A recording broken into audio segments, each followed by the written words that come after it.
আসসালামু আলাইকুম। কেমন আছেন সবাই? আশা করি ভালো আছেন। আল্লাহর অশেষ রহমতে আপনাদের দোয়ায় ও ভালোবাসায় আমি অনেক ভালো আছি।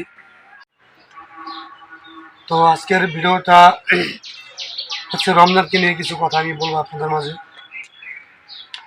কথাগুলো হইতেছে রমজান আপনারা জানেন যে গত 1.5 বছর আগে একটা অ্যাক্সিডেন্ট করেছিল। তো এরপর থেকেই মনে করেন যে অনেকদিন যাবৎ কাজ কাম করতে পারে নাই, প্রায় 8 মাস। ওর পিছনে আমরা দৌড়াদৌড়ি করছি, হসপিটালে দৌড়াদৌড়ি করছি। তো অনেক টাকা পয়সা খরচ হয়েছে আর কি। তো এখন এসে 8 মাস পরে আর কি 2-3 মাস সুস্থ থাকার পরও বিবাহ করছে। তো বিবাহ বার্তা করছে ভালো। তো আজকের হোক আর কালকের হোক বিবাহ করছে। ছেলে মানুষ 2 দিন আগে হোক পরে হোক বিবাহ করতে হবে। তো এখন হচ্ছে বিয়ে শাদী করার পরে ঠিক মতো কাজ কাম করতেছে না, ঠিক করে কাজ কাম করতেছে না। কাজ কাম যতটুকু করতেছে সংসারে ঠিক মতো টাকা পয়সা দিতেছে না, এদিক সেদিক ঘোরাফেরা করতেছে। তো আপনারা দেখেন কিছুক্ষণ আগে এই বাসা থেকে এমন একটা সময় এসে বাসা থেকে বেরিয়ে গেল বেড়ানোর উদ্দেশ্যে, সে বেড়াতে যাবে।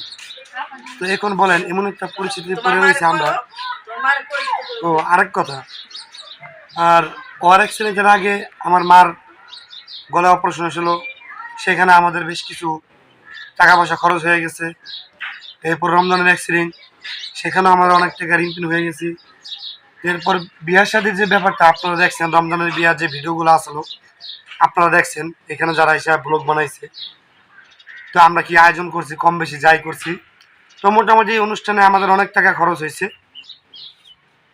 তো এই টাকাগুলো আমরা যে ফাও খরচগুলো করছি, আমরা অধিকাংশ টাকা কিন্তু আমরা ঋণগ্রস্ত, প্রায় 1-1.5 লাখ টাকার মতো আমরা এখানে ঋণ হয়ে গেছি। তো এখন আইসা এই অবস্থা আইসা যে রমজান ঠিক মতো কাজ কাম করতেছে না, ঘোরাফেরা করতেছে, সংসারে টাকা দিতেছে না। তো এখন বলেন যে আমরা কি করব। তো এই নিয়ে আপনাদের মাঝে কিছু কথা আর কি আমি শেয়ার করলাম। তো এমন একটা পরিস্থিতিতে আইসা ঠিক মতো যদি কাজ কাম না করে, আমাদের সংসার মোটামুটি ভালো বড়, প্রায় 9 জন লোক আমাদের সংসারে। তো এই পরিস্থিতিতে আইসা এমন করতেছে।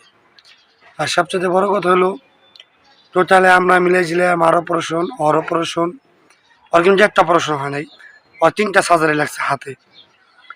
এই 3টা সার্জারিতে এই টোটাল হিসাব করলাম যে প্রায় 1.5 লাখ টাকা আমরা এখানে ওর পিছিয়ে খরচ করছি।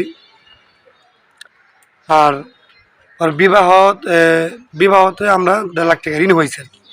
খরচ করছে কত সেটা বিষয় না, আমরা ঋণ হয়ে গেছি 1.5 লাখ টাকা। তো মিলাই জিলা 3.5 লাখ টাকা ঋণ আছে আমরা এখন পর্যন্ত।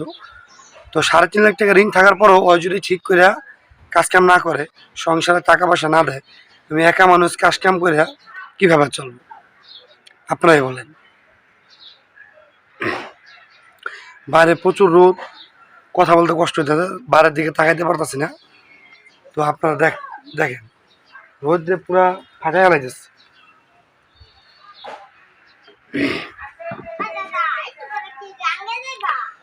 তো যাই হোক, কিছু কথা বললাম। সবাই ভালো থাকবেন। আল্লাহ হাফেজ।